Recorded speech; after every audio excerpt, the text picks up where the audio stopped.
Okay, mapagpalang umaga po sa lahat, maulan. Itong araw na to, ingat po sa lahat sa mga papasok ng eskwelahan, pagbubukas ng eskwelahan sa pampubliko, at mga papasok sa trabaho. Kasi yung private school, August pa talaga magbubukas. So, ito, malakas ang ulan, malakas din ang ulan sa politika natin ngayon.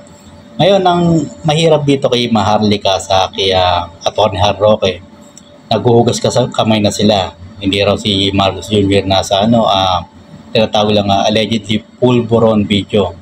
So ano yung pulburon video niya? Ay yung sinasabi na gumagamit daw ng cocaine o coke. Itong o pinagbabawal na gamot ito si Pangulong Bongbong Marcos na halata namang sinisira nila. Kaya nila ito ginagawa ay para halata naman, hindi naman rocket science yan na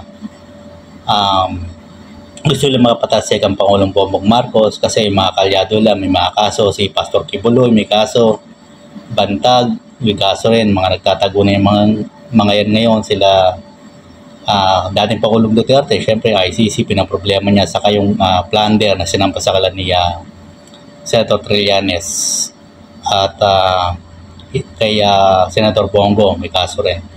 Si Bato de la Rosa nag-aabang ICC, nandun yung pangalan sa information ng mga suspect sa ICC, International Criminal Court. Mahirap po yan.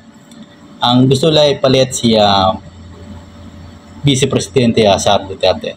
Ngayon, ang mahirap dito, hindi kinagat ng tao, hindi naman nag-alab yung damdamin. Siyempre, maliban yung mga DDS, mga supporter nila na bulag, na isipin nyo, bagong teknolohiya na tayo, maniniwala ka doon sa ganong klaseng video na halata namang edited.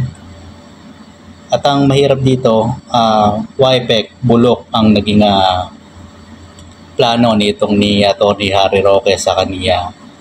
Itong si Paul Jaquera na si Maharlika na dating supporter ni dating Pangulong Bongbong Marcos. Ngayon, na-shock sila. Kakasuhan na sila. Bala kasuhan ng gobyerno. Nagsabi na si Defense Secretary si Teodoro, nakasuhan itong mga nasa likod ng pulburon video na talaga nagdi-stabilize sa kasalukuyang gobyerno natin ngayon. Si Gilbert Teodoro, si Secretary of Defense natin, ay isa rin pong abogado. So alam na nang gagawin. Ngayon naghugas kamay sila kasi kakasuhan na sila. Balak silang kasuhan. Kung kailan, di pa natin alam. Pero sooner yan kung totohanin talaga ng kampo ng Marcos. Yung Pangulong Bongbong Marcos. Hindi ko din sa mga tao do, hintayin nilang, halata mong interest nila ang sinusulong nila. Hintayin nila na bumaba ang Pangulo.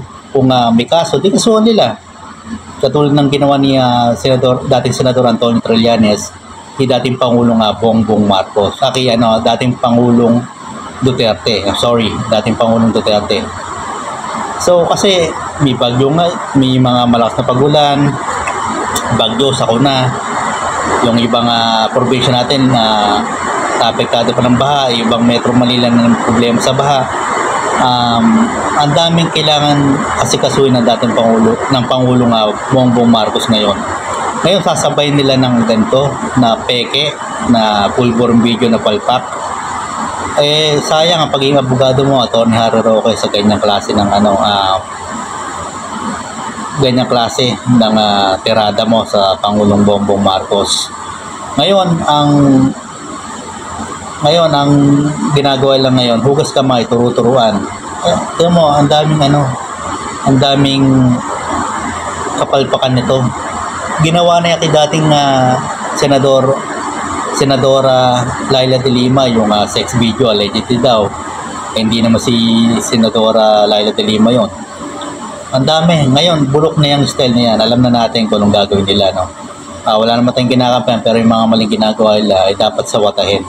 Ngayon, ang magiging tanggal na sakit ng ulo ng Pangulong Bongbong Marcos, papasukin na niya yung ICC.